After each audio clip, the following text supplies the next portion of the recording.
G'day viewer, Big Kev here on the Triumph. I'm just coming into Cooma, just looking at the old railway line over there. Don't think this camera will pick it up. The railway in Cooma, I think they stopped it about 20 years ago. I think she closed down. They replaced the passenger service with buses and trucks for the goods. Now, I might have told you before, a lot of you know that I used to be a train driver when I was in Sydney. And what I like to do is share just another little story about Lovers Lane in Sydney. Lovers Lane, when I was in Sydney, I was very young, and I was about 17, I think. And I was learning to become a train driver. They call it a trainee engineman. And when you're on the diesel locomotive, there was a little branch line that connected some of the railway yards to pick up the train. So we go from the locomotive depot and along this branch line. Now, right next to this branch line was a little dirt lane which backed onto some houses. Now, all the houses had big high fences you couldn't see, you know, they're about 6-7 foot high, and it's only about 20 feet away from the railway line, because that was built up in the air a little bit.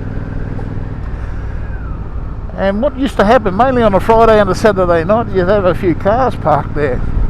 And my old driver at the time, that was teaching me about the train and the railway and that, said, I wonder how we can have fun spoiling their fun, because they're parking there not because it's a nice place to park, they're playing hide the sausage. So we thought, how can we have fun spoiling their fun? And we came up with the cold shower treatment. So what it consisted of was the engine whistle of a locomotive. They're quite loud if you ever heard them.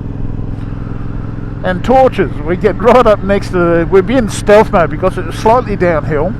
We'd turn the marker lights off and we'd see the cars at night, you know, and they're too busy carrying on doing what they're doing to notice that we're coming down, and then we get right next to them, you know, and then we'd sit on the whistle, you know, really give it to them, and then we'd yell out, get a room, and we'd get these torches onto them, you know, and it was like a German bomber caught in the searchlights during World War II over London, you know. There's bang, we got them, you know, and the fogged up windows in their cars, you should have seen their eyes. And then watching them trying to pull their pants up and get the car started and get the hell out of there. Yeah, we used to have fun being bastards like that. But anyway, at one time there we had a guard come with us. In them days you used to have guards on the back of the train in a brake van. They don't have that nowadays. And sometimes they'd travel passenger with you just in the engine, you know, if it was just an engine going to pick up a train. And had this guard there and we couldn't see anything. Oh, look at that. Couldn't see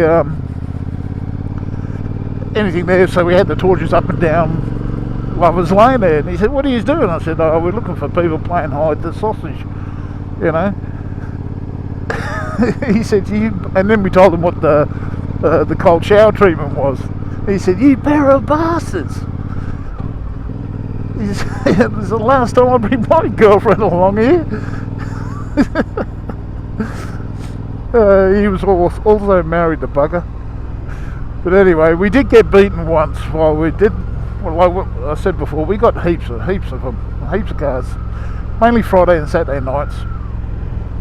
But we did get beaten once, and that was by a bloke in a white station wagon. I still remember it. Now, most people, when they're playing hide the sausage, normally only have their pants around their knees or whatever, if you get my drift. And this bloke, we got right next to him and we hit him with the torches, you know, lit him up like a Christmas tree. Sat on the whistle, get her in, you dirty bugger. You know what, this bloke never lost a beat. He didn't flinch, he was stark bollocky naked and he never lost a beat. You know, I looked at my driver and he looked at me and we were dumbfounded. You know, we'd never been beaten before. So anyway, we got past and we went and got another train or another engine, I can't remember now. And on the way back, on the same line, you could see the car there still. So as we got up next to it, I hit it with a torch. I said, Danny, that bloke there, and he's still at it. And he was. He's still at it about 45 minutes later. I said, get your torch and hit him with the whistle. He said, no, Kev, put it down, turn your light off. I said, he's beaten us. He deserves his reward. So we did get beaten once while we were doing the cold shower treatment. I told you I was a bit of a bugger. You've got to entertain yourself somehow. Anyway, this is Big Kev. I'm in Cooma, going to do a bit of shopping, and I will catch you a bit later.